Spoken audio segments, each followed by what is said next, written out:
She's older, right? She should start. That was so funny. I'm sorry. Hello, and welcome to Sip and Tip. I'm MJ. And I'm Zane. Today, we are going to talk about Getting back into the dating scene. So, as single parents, we know the struggles, to say the least, of getting back into the dating scene. It's not very easy, especially in today's world. I don't know what happened with the generations. There's a drift. I don't know. See, when you said single parents dating, I think dating period. Well, yes. I only say that because I haven't dated in more than 10 years. So, I mean, trying to get back into doesn't sound good. There's too many things that I don't like. I don't like the facade people put on. Right, because they want you to like them. Right. You know, everybody thinks that, oh, but if I'm nice and if I do what they like, then they'll like me and they'll stay. It doesn't work. No. It doesn't work. Just be yourself. What you see is what you get with me. My thing is, the whole meeting process is a deterrent for me. Especially during COVID. Listen, even before COVID, I gotta tell you. I've always had this problem being called shorty. I don't like when people walk up to you and say, hey, shorty. I don't like it when people address you in a manner that's not polite or respectful. And you young people like to walk around thinking it's cute. I don't. Okay? And this is where we kind of split. Because I'm like, respectful is subjective. It depends on where you're from, what culture you're in, and what you've experienced. And really what you prefer. Because I prefer not to be called shorty. Right. There's preference, and then there's a quote-unquote general understanding of respect. And that's different for everybody. So I always challenge this, and she's like, no, this is not what we're doing. But I always challenge her. I'm like, well, what do you think respectful is? Because there's not Excuse me, miss, can I talk to you? Excuse me, miss, how your day going? But see, that's not respectful to some Something like people. that is respectful to someone like me. Don't say, hey, shawty, you look sexy. That's stupid. Don't do that to me. I don't like that. And so don't address my sexiness. I don't like that when you first meet me. I think that's rude. You see the side eye? It's rude. And so this is where we kind of split ways, because I'm like, people don't know that about you. They have to learn that. So you correct them the first time. So watch this episode so you'll know, because when I get into the dating scene, which will not be soon, I'm sure, either way, the answer is no. Don't be rude. See? Don't want to see me get out. This is the out. So this is where I'm usually like, well, some people don't see it as rude to say, things like shorty or boo, because they're not gender specific. And so sometimes when you're in the dating scene, especially in today's world, when you start using gender specific things, you get a different reaction from, people. And so that's what I'm trying to convey, is that people don't know until they know. And so until you interact with people, they're not able to understand where your boundaries are, or what is preferable to you. But we get that everyone has preferences, especially in dating. You should definitely have preferences in dating. You should not just date anybody and everybody, because definitely don't go with the flow. Don't go with the flow. Be yourself. Right. Know what you want. Right. Because I know what I want. Right. And I don't want nobody calling me shorty. Give people chances is all I'm saying. Give them a chance. Tell them, like, I don't like shorty. And then if they do it again, then... And the funny thing is, when I say shorty, I'm not talking about shorty. I'm not saying how short I am. That's not it. Just so you guys get it right, it ain't that. I'm talking about just the definition, the term, the way they use it is just not respectful for me. So please don't ever say shawty to me. That's my point. That just aggravates me. Jesus. Again, this is where we kind of stand on two sides of the street, because I don't necessarily have that strong preference towards that term, shoddy, shorty, whatever. I am a little short, so maybe that's what. But again, I wouldn't respond to somebody like, "Hey, bitch," like that's a no. That's a definite no. But something in the realm of shoddy or boo, or for me, you can call me ma'am. Excuse me, ma'am. Can I talk to you? Sure, not a problem. In my opinion, and again, that's with the whole generation thing, because for me, I don't feel ma'am is disrespectful. I think it is very respectful. As long as it's used properly, and there's a way to use it and make it wrong. I think that's where I stand on, is it's really how and when it's used. Any term, girl, female, boy, any term can be used in a negative way. Exactly. And so for me, if you come at me with anything that is drenched in sarcasm or disdain, or this, there's a level of pitch in your voice that says that it's not coming from a genuine, nice place, then that's different. You can use you can say my name in the wrong way, and I'm like, wow. Well, see, in the past, I've had males who would approach me and say the terms shorty, or what's that other one they used to use? Either way, if they say sexy, baby, it's the way that they use it. If you look and sound like a wolf in sheep's clothing, it's a no. It's just a no. If you appear to be one of those people that think that those terms get into people's pants, that's a no. And I generally feel your vibe, just so you know. Yeah. It's a vibe thing for me. Yeah, I can understand that. But I also think that some people, I'm one of those people that if I see somebody that's cute or that's sexy, I'm like, oh, you're sexy. That doesn't mean necessarily that. Hold on. See how you said that? Oh, you're sexy. There's a difference. If somebody said that, not come at me like, hey, sexy. Don't do that. I don't like that. If you tell me I'm sexy, that's different. It's the way that you say it, though. You just can't come at me first meeting me thinking it's okay to say, hey, sexy, No, because I know where your mind's at. You need to move along, because that's not where my mind's at. I don't know you like that. That's how I feel. I can't get in that realm of, oh, yeah, oh, that's so nice of you, talking about sexy and kiki. No, I don't do all that. I can't do all that. I don't care how cute you look, because see, your cuteness could be one of them doggish things. You're cute, therefore you think that you can get any woman you want and have umpteen people. No, get to stepping. Go on with your words. I don't do none of that. Can't. There's a lot. I think, and again, it all comes from perspective. And so for me, I talk to anybody about anything. And so even when someone approaches me on a, hey, you're sexy, or, I just talk to them about other things. I'll change the subject. I don't just talk about what they said. I change it to whatever I'm comfortable with. I'm done. Right. I'm done. You done totally lost me. Because I just don't tolerate that type of stuff. I've never been able to. And in the past, in my 20s and stuff, I felt like I had to be forced to deal with this. Well, I don't have to be forced to deal with nothing anymore. Which is why I've been alone and I don't have a problem with it. Like I said, if I get back into the dating scene, it's going to be a while. Me, I just make situations what I want them to be. I'm like, so, what did you do today? It's not that easy for me. If I tried to change the subject with somebody and they go back to it, it aggravates my soul. So rather than have my head hurt, once I see that you're negative, that it's a definite, no, you see where they head, nope, next. I can't help that. Yeah.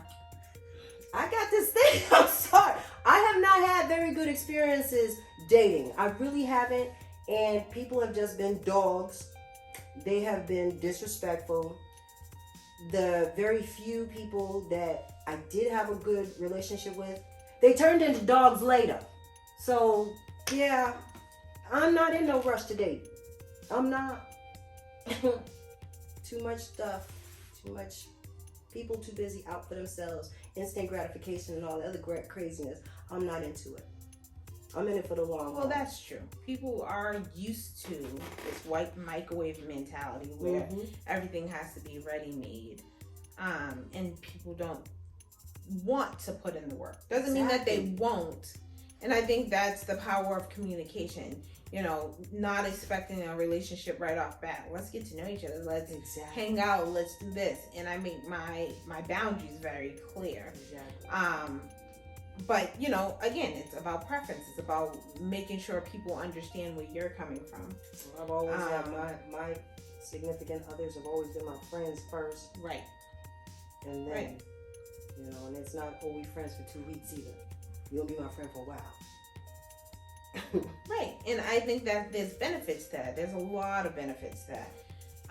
But in terms of, you know, meeting somebody at the grocery store, they only have so much to go off of, because what are you gonna say? Oh, we're shopping for melons together. Like, you don't know what's in common. But that would be cute. Check out these melons. Right. You don't know what's common between the two people if you're meeting like in a grocery store. If you're bowling or at an art museum, then you know you have those two things in common. Everybody has to go shopping at some point for food, at least. So I mean, you'd be sitting at a doctor's office just talking about something. Oh, you got fungus too? Oh. Right, you don't want to compare your funguses. No, but the back pains. You might end up comparing. Right, that's true. But it's one of those things where, in general, people go to certain places just because. Yeah. Maybe the mall, grocery shopping for sure, doctors hopefully, dentists hopefully. You know what I mean? And so if you're meeting people there. Yeah, the only thing you might have to go off of is their physical appearance, other than, you see this dentist too? Like, if somebody come off with that line and you're like, that's why I'm here. I'm like, but see, no, and that's the thing. But if I was at a dentist's office, I would have simply asked, basically like, what's hurting you, or are you there for a cleaning? I mean, you can talk about your teeth. It's like the magazines. Problem. That magazines will work too, but I mean, there's a lot of. They don't really have magazines at this offices I go to. I don't go to the dentist anymore. That dentist I went there last year. Jesus, no. But and so again, if it's a medical setting or a dentist setting, then you're talking about people that might be there for halitosis or STI and and that like, might be a little personal. They're right. not going to tell you that. Right. But I mean, if you're sitting, well, we are in COVID, so we are distance. I was going to say, because if you're sitting close enough, you could tell halitosis. Not with a mask. That's why I said we in COVID, so you can't tell. But again, it's like you just meeting this person. Are they gonna want to tell you their health information? No, you're right. And if they are, then more than likely there's some other things going on that they are venting that deeply to a stranger that they don't know. Yeah, I've done that. So again, it's just it's hard to come to a positive place without relying on something that is not necessarily. If somebody was visual. to say, even something, to say something like, "You look very nice today," that is that can start a conversation. You know what I'm saying? You don't have to just go in with the way guys do the doggish thing where they're just looking at your body and they're talking about your body, trying to make you think that you're cute. And some of these girls want to just go kiki and fall into the realm, and I'm just not that. I'm just not the kiki type. So. And I get that, because I'm not either. But I'm also aware of where this world is. And so for people like you and I, we don't dress to impress. Like, we have on sweatpants and we have on sweatshirts, and we're, we got on our jeans, and we kind of embrace the mommy look. And so, most people are not going to walk up and go, "You look nice," because then we're like, we're in sweatpants. Like, what do we? No, not me. I'm a smile. Say thank you. But especially when we're wearing sweatpants. Thank you. In a world where so many women dress up to go to the simplest places, because that's the way people normally get attention. Well, see, and that's the funny thing.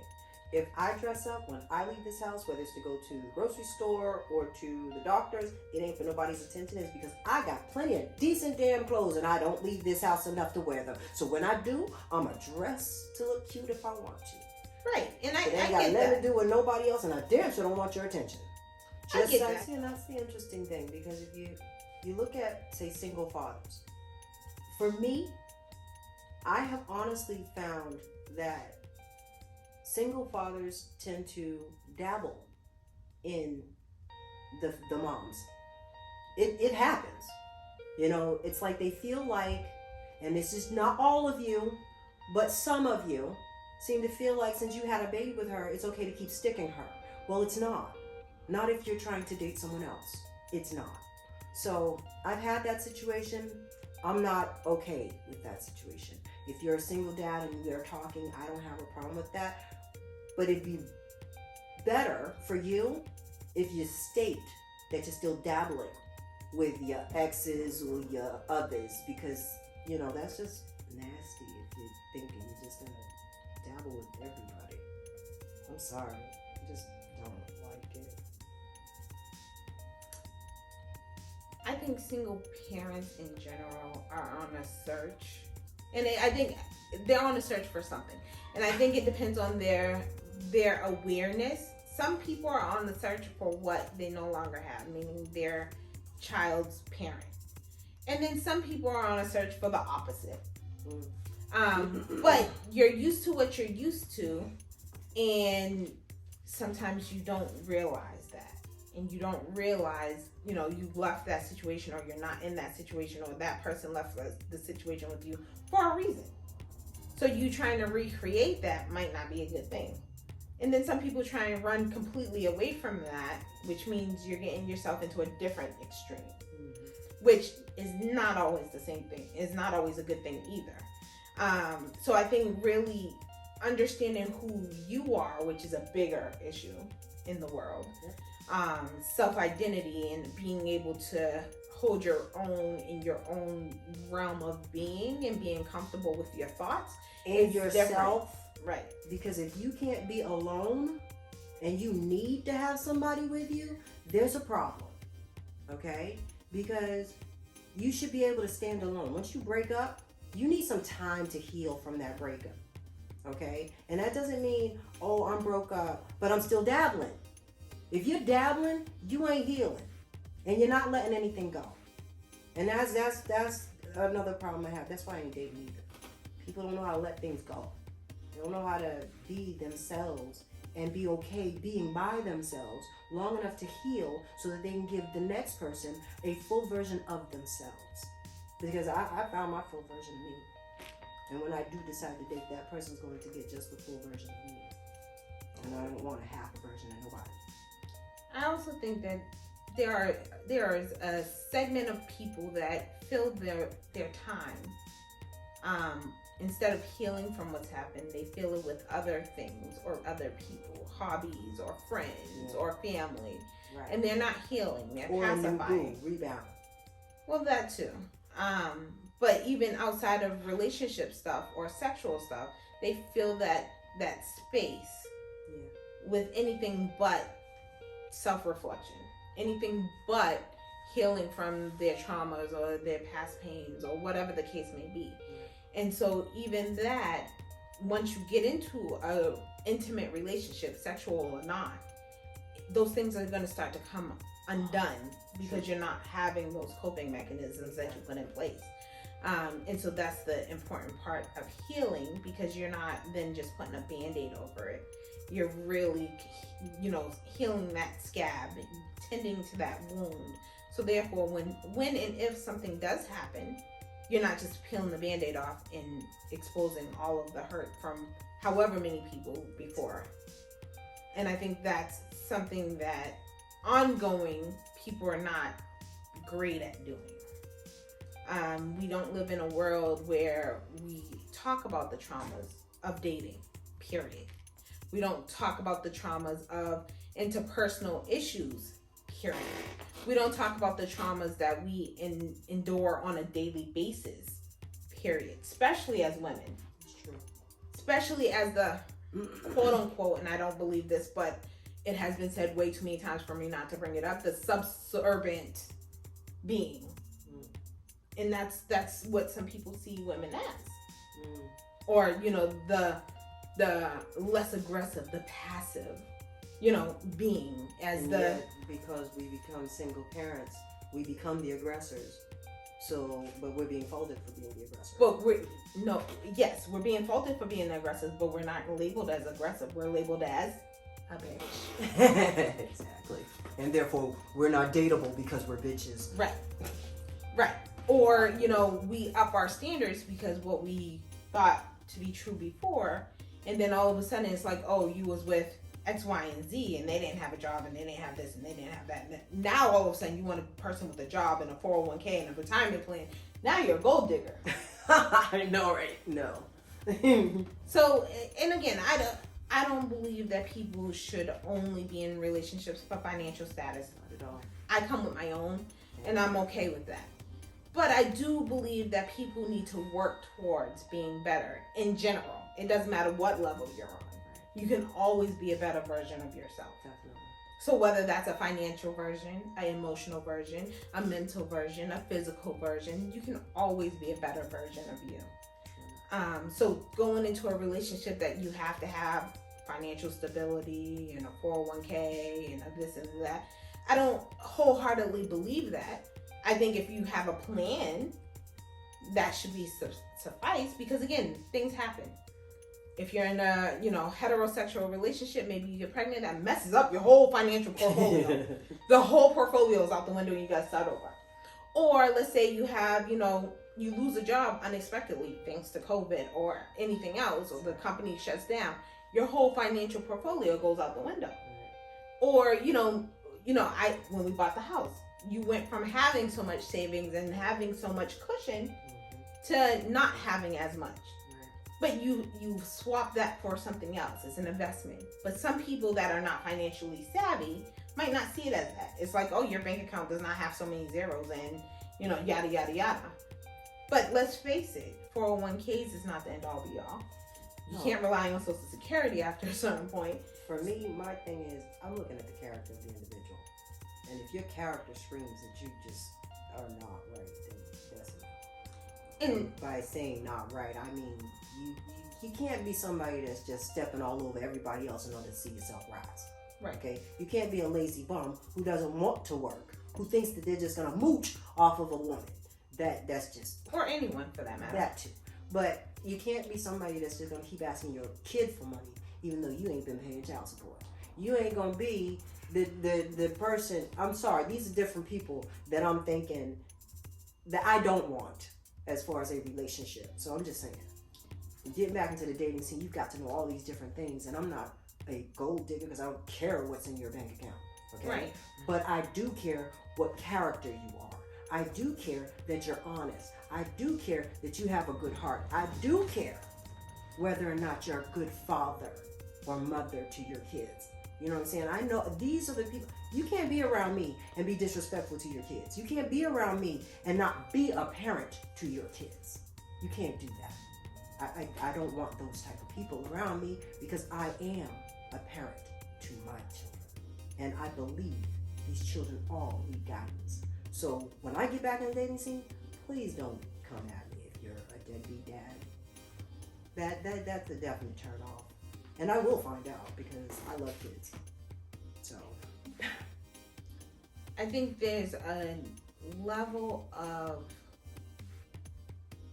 discernment, I guess, that people have to take when meeting new people. You don't want to wear your whole life on your sleeve. But at the same time, you are going to be protective of the wounds you've already had. So you're going to be trying to figure out if this person has the qualities that X, Y, and Z had and how it's going to affect you. I also think that sometimes people can see what they want to see. And I say that because for me, as being a free spirit, a lot of people are like, well, you're just going to disappear. I don't disappear. I talk to you. Like, you know, I tell people, but if you're not listening to me from a point of my perspective, you're going to think I disappeared because I'm like, okay, I'm going here and then I go. You're waiting for more planning. I'm a free spirit. I don't disappear. Like, I have a home, I have a base. I'm going to come back. I have children. I'm not just, Right. you know, if I was by myself, I would travel the world and not have. Exactly. But people will say, well, you disappeared for this amount of time. No. And again, I'm not running from anybody, but if I told you I'm going X, Y, and Z and I'm going, don't expect me to still be hanging around. And so for some people, because they have abandonment things, that's a turn off. But it's not me abandoning you. It's me taking a pause, me doing my thing, and I'm coming right back. Right. And so sometimes you can look into someone's situation through your own lenses and see what you want to see, not what's really happening. And so I encourage people to just try and understand the other side, because everyone has different experiences, especially when dating. And that should go into our other episode on communication, because that's very important in relationships, especially if you're starting dating again. You've got to be able to communicate. Yes. And today's people like to use texting and social media to do that. Well, I'm not a social media. Well, that's our our communication. Prefer to use the phone.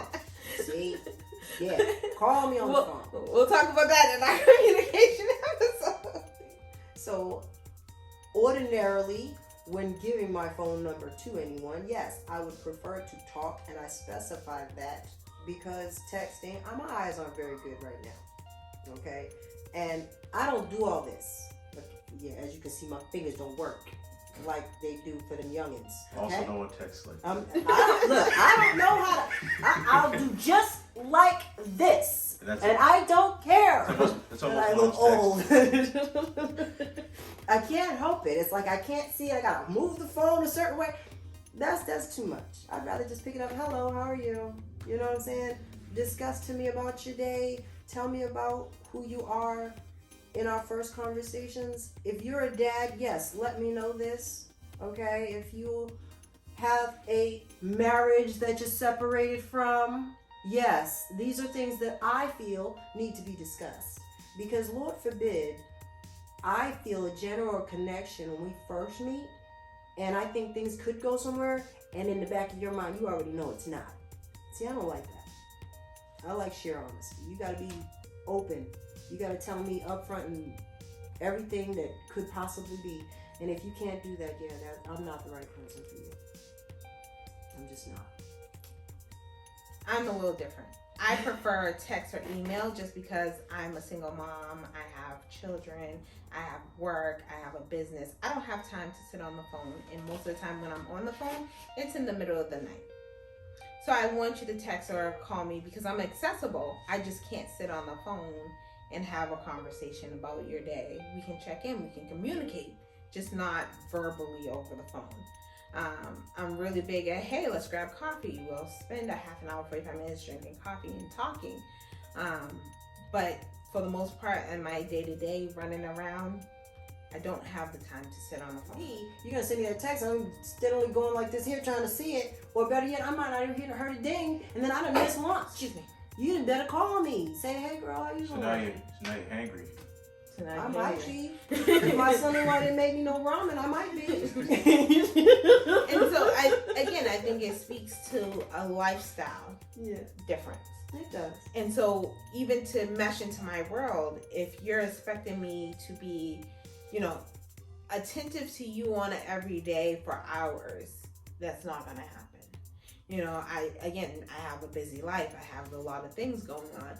So, we might share space, we might share conversation, we might share a meal, we might share things, but it's not the quality time somebody that is like a helpless romantic might want on a regular basis.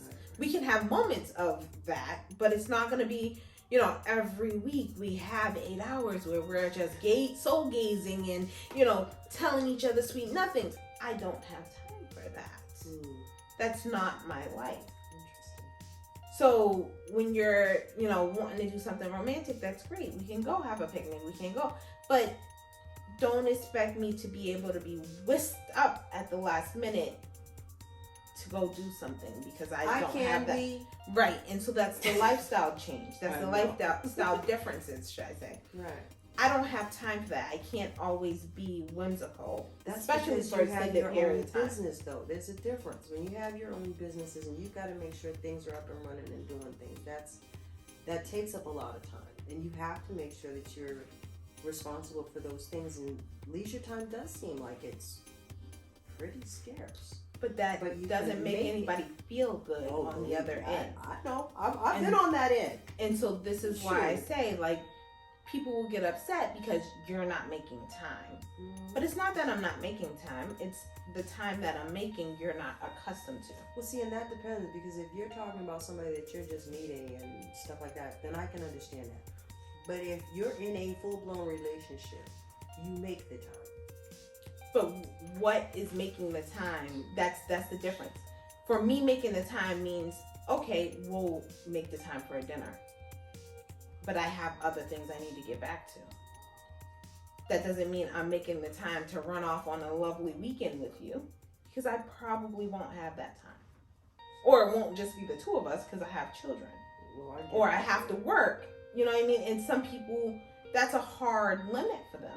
Like, you're not making the time to make this work, but it's the understanding of what making the time really looks like for each person. Exactly. I can see that. Like, you can't expect me to pack my bags on a Friday afternoon and be gone for the whole weekend. Like, I don't have that much time. Like, I need to plan.